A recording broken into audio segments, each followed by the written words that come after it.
বিশাল বেগের বলে কিনা আমার ছেলে একটা নর্তকীকে ভালোবাসে। বলছিলাম মা, এই তোমার বিশ্রাম শেষ হয়েছে মা? তোমার সাহস! বলছিলাম কি তোমার বিশ্রাম হয়ে গেছে মা?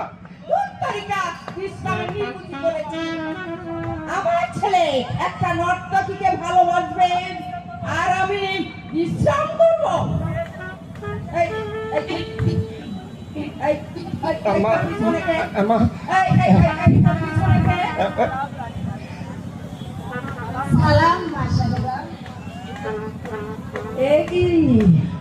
এই যে পরীর মতো রূপ, মেচাঁদের মতো মুখ, মেঘের মতো চুল, এমন মেয়ে আমার ঘরে থাকতে নিজের স্বার্থ আদায়ের জন্য আমি একটা জঙ্গল ব্যক্তিকে আমার ছেলে বউ করে দিতে চাই।